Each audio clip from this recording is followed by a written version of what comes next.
Israel ರಾಜ್ಯದಲ್ಲಿ Ahab ಎಂಬ ಪ್ರಬಲ ರಾಜನಿದ್ದನು. ಅವನು ದೇಶವನ್ನು ಆಳುತ್ತಿದ್ದನು, ಆದರೆ ಆಗಾಗ್ಗೆ ದೇವರ ಮಾತನ್ನು ನಿರ್ಲಕ್ಷಿಸುತ್ತಿದ್ದನು. ಆ ಸಮಯದಲ್ಲಿ ಗಿಲ್ಯಾದಿನ ರಾಮೋತ್ ಪಟ್ಟಣವನ್ನು ಅರಾಮ್ ರಾಜ್ಯವು ವಶಪಡಿಸಿಕೊಂಡಿತ್ತು. ರಾಜ ಅಹಾಬನು ಆ ನಗರವನ್ನು ಮರಳಿ ವಶಪಡಿಸಿಕೊಳ್ಳಲು ಬಯಸಿದನು. ಆದ್ದರಿಂದ ಅವನು ಯೆಹೂದ್ಯರ ಅರಸನಾದ ಯೆಹೋಷಾಫಾಟನನ್ನು ಯುದ್ಧಕ್ಕೆ ಸೇರಲು ಆಹ್ವಾನಿಸಿದನು. ನೀವು ರಾಮೋತ್ ಗಿಲ್ಯಾದಿಗಾಗಿ ಯುದ್ಧ ಮಾಡಲು ನನ್ನೊಂದಿಗೆ ಬರುತ್ತೀರಾ ಎಂದು ಅಹಾಬ ಕೇಳಿದನು. ಯೆಹೋಷಾಫಾಟನು ನಯವಾಗಿ ಉತ್ತರಿಸಿದನು, ನಾನು ನೀನು, ನನ್ನ ಜನರು ನಿನ್ನ ಜನರು, ನನ್ನ ಕುದುರೆಗಳು ನಿನ್ನ ಕುದುರೆಗಳು ಒಂದೇಯಲ್ಲವೋ ಎಂದು ಉತ್ತರಕೊಟ್ಟು ಯೆಹೋವನ ಸನ್ನಿಧಿಯಲ್ಲಿ ಈಗ ವಿಚಾರಿಸು ಎಂದು ಇಸ್ರಾಯೇಲ್ಯರ ಅರಸನನ್ನು ಬೇಡಿಕೊಂಡನು. ಆಗ ಇಸ್ರಾಯೇಲರ ಅರಸನು ತನ್ನ ರಾಜ್ಯದಲ್ಲಿದ್ದ ಸುಮಾರು 400 ಪ್ರವಾದಿಗಳನ್ನು ಕೂಡಿಸಿ ಅವರನ್ನು, ನಾನು ರಾಮೋತ್ ಗಿಲ್ಯಾದಿನ ಮೇಲೆ ಯುದ್ಧಕ್ಕಾಗಿ ಹೋಗಬಹುದೋ ಹೋಗಬಾರದೋ ಎಂದು ಕೇಳಲು ಅವರು, ಹೋಗಬಹುದು, ಕರ್ತನು ಅದನ್ನು ಅರಸನ ಕೈಗೆ ಒಪ್ಪಿಸುವನು ಅಂದರು. ಆದರೆ ಯೆಹೋಷಾಫಾಟನು ಇಸ್ರಾಯೇಲ್ಯರ ಅರಸನನ್ನು, ಯೆಹೋವನ ಪ್ರವಾದಿಗಳಲ್ಲಿ ಇವರ ಹೊರತಾಗಿ ನಾವು ವಿಚಾರಿಸಬಹುದಾದ ಬೇರೆ ಪ್ರವಾದಿಗಳು ಇರುವುದಿಲ್ಲವೋ ಎಂದು ಕೇಳಿದನು.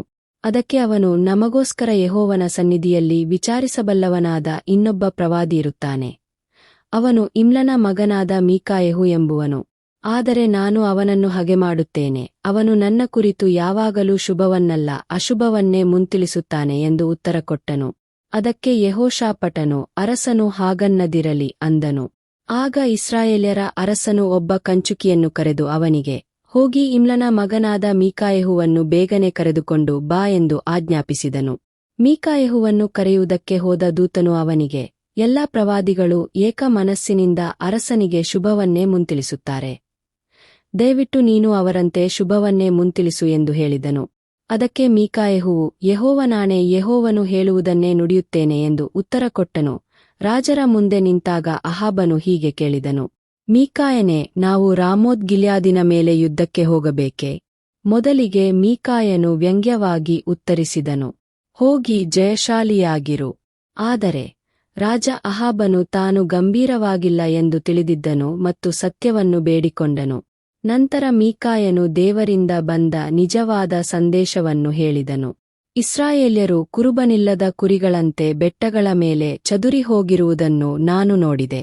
ರಾಜನು ಯುದ್ಧದಲ್ಲಿ ಸಾಯುತ್ತಾನೆ ಎಂದು ಅವನು ಅರ್ಥೈಸಿದನು. ಮೀಕಾಯೆಹು ಮುಂದುವರಿದು ಅವರಿಗೆ ಒಂದು ದರ್ಶನವನ್ನು ಹೇಳಿದನು. ಯೆಹೋವನು ತನ್ನ ಸಿಂಹಾಸನದ ಮೇಲೆ ಕುಳಿತಿರುವುದನ್ನು ಮತ್ತು ಅವನ ಸುತ್ತಲೂ ಸ್ವರ್ಗೀಯ ಸೈನ್ಯವು ಇರುವುದನ್ನು ಅವನು ನೋಡಿದನು. ಅಹಾಬನ ಪ್ರವಾದಿಗಳನ್ನು ಮೋಸಗೊಳಿಸಲು ಒಂದು ಆತ್ಮವು ಸ್ವಯಂಪ್ರೇರಿತವಾಗಿ ಬಂದಿತು. ಇದರಿಂದ ರಾಜನು ಯುದ್ಧಕ್ಕೆ ಹೋಗಿ ನಾಶವಾಗುತ್ತಾನೆ. ಆದ್ದರಿಂದಲೇ ನಿಮ್ಮ ಎಲ್ಲಾ ಪ್ರವಾದಿಗಳು ಸುಳ್ಳುಗಳನ್ನು ಮಾತನಾಡುತ್ತಿದ್ದಾರೆ. ಕರ್ತನು ನಿಮಗೆ ವಿಪತ್ತನ್ನು ಘೋಷಿಸಿದ್ದಾನೆ ಎಂದು ಹೇಳಿದನು.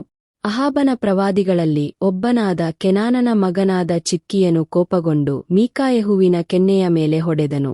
ರಾಜನಾದ ಅಹಾಬನು ಸಹ ಕೋಪಗೊಂಡನು. ಈ ಮನುಷ್ಯನನ್ನು ಸೆರೆಮನೆಯಲ್ಲಿ ಹಾಕಿಸಿ, ನಾನು ಸುರಕ್ಷಿತವಾಗಿ ಹಿಂದಿರುಗುವವರೆಗೂ ಅವನಿಗೆ ರೊಟ್ಟಿ ಮತ್ತು ನೀರನ್ನು ಮಾತ್ರ ಕೊಡಿ ಎಂದು ಅವನು ಆಜ್ಞಾಪಿಸಿದನು. ಆದರೆ ಮೀಕಾಯೆಹು ಧೈರ್ಯದಿಂದ ಉತ್ತರಿಸಿದನು, ನೀವು ಸುರಕ್ಷಿತವಾಗಿ ಹಿಂತಿರುಗಿದರೆ ಕರ್ತನು ನನ್ನ ಮೂಲಕ ಮಾತನಾಡಿಲ್ಲ. ರಾಜ ಅಹಾಬ ಮತ್ತು ರಾಜ ಯೆಹೋಷಾಫಾಟ ರಾಮೋತ್ ಗಿಲ್ಯಾದಿನಲ್ಲಿ ಯುದ್ಧಕ್ಕೆ ಹೋದರು.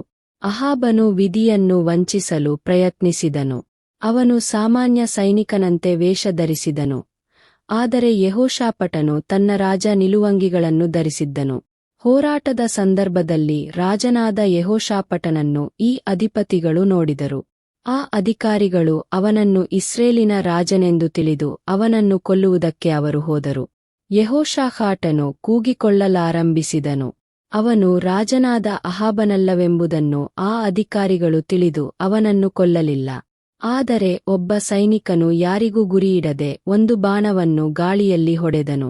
ಆದರೆ ಅವನ ಬಾಣವು ಇಸ್ರೇಲಿನ ರಾಜನಾದ ಅಹಾಬನಿಗೆ ಬಡಿಯಿತು. ಆ ಬಾಣವು ರಾಜನ ದೇಹದ ಕವಚದ ಸಣ್ಣ ಸಂದಿಯಲ್ಲಿ ತಾಕಿತು. ರಾಜನಾದ ಅಹಾಬನು ತನ್ನ ರಥದ ಸಾರಥಿಗೆ, ಒಂದು ಬಾಣವು ನನಗೆ ತಾಕಿತು. ರಥವನ್ನು ಈ ಪ್ರದೇಶದಿಂದ ಹೊರಗೆ ಓಡಿಸು. ನಾವು ಯುದ್ಧದಿಂದ ಹೊರಟು ಹೋಗಬೇಕಾಗಿದೆ ಎಂದು ಹೇಳಿದನು. ಸೈನಿಕರು ಹೋರಾಡುತ್ತಲೇ ಇದ್ದರು. ರಾಜನಾದ ಅಹಾಬನು ರಥದಲ್ಲಿಯೇ ಇದ್ದನು. ಅವನು ರಥದ ಒಂದು ಪಕ್ಕಕ್ಕೆ ಒರಗಿಕೊಂಡು ನಿಂತಿದ್ದನು. ಅವನ ದೇಹದಿಂದ ಹರಿದ ರಕ್ತವು ರಥದ ತಳದಲ್ಲಿ ಮಡುಗಟ್ಟಿತು. ಸಾಯಂಕಾಲವಾದ ಮೇಲೆ ರಾಜನು ಸತ್ತು ಹೋದನು. ರಥದಲ್ಲಿದ್ದ ರಾಜನಾದ ಅಹಾಬನ ರಕ್ತವನ್ನು ನಾಯಿಗಳು ನೆಕ್ಕಿದವು. ಯೆಹೋವನು ಹೇಳಿದ್ದ ರೀತಿಯಲ್ಲಿಯೇ ಈ ಸಂಗತಿಗಳು ಸಂಭವಿಸಿದವು. ಈ ಕಥೆಯಿಂದ ಕಲಿಯಬೇಕಾದ ಈ ಕಥೆಯು 1 ರಾಜರುಗಳು 22ನೇ ಅಧ್ಯಾಯದಿಂದ ಒಂದು ಪ್ರಬಲ ಸತ್ಯವನ್ನು ಕಲಿಸುತ್ತದೆ. ನಾವು ಕೇಳಲು ಬಯಸುವುದನ್ನು ಅನೇಕ ಧ್ವನಿಗಳು ನಮಗೆ ಹೇಳಬಹುದು. ಆದರೆ ದೇವರ ನಿಜವಾದ ಸೇವಕನು ಜನಪ್ರಿಯವಲ್ಲದಿದ್ದರೂ ಸಹ ಸತ್ಯವನ್ನು ಮಾತನಾಡುತ್ತಾನೆ. ದೇವರ ವಾಕ್ಯವು ಯಾವಾಗಲೂ ನೆರವೇರುತ್ತದೆ. ಮಿಕಾಯನಂತೆಯೇ ನಾವು ದೇವರ ಸತ್ಯವನ್ನು ಮಾತನಾಡಲು ಮತ್ತು ಅನುಸರಿಸಲು ಧೈರ್ಯವನ್ನು ಹೊಂದಿರಬೇಕು. ಪ್ರತಿದಿನ ದೇವರ ವಾಕ್ಯವನ್ನು ಸ್ವೀಕರಿಸಲು ನಮ್ಮ ಚಾನಲ್ಗೆ ಚಂದಾದಾರರಾಗಿ ಈ ಆಡಿಯೋವನ್ನು ನಿಮ್ಮ ಸಂಪರ್ಕಗಳೊಂದಿಗೆ ಹಂಚಿಕೊಳ್ಳಿ. ತಲುಪದವರಿಗೆ ದೇವರ ವಾಕ್ಯವನ್ನು ಹರಡಲು ಶೇರ್ ಮತ್ತು ಲೈಕ್ ಬಟನ್ ಒತ್ತಿರಿ. ದೇವರು ನಿಮ್ಮನ್ನು ಆಶೀರ್ವದಿಸಲಿ.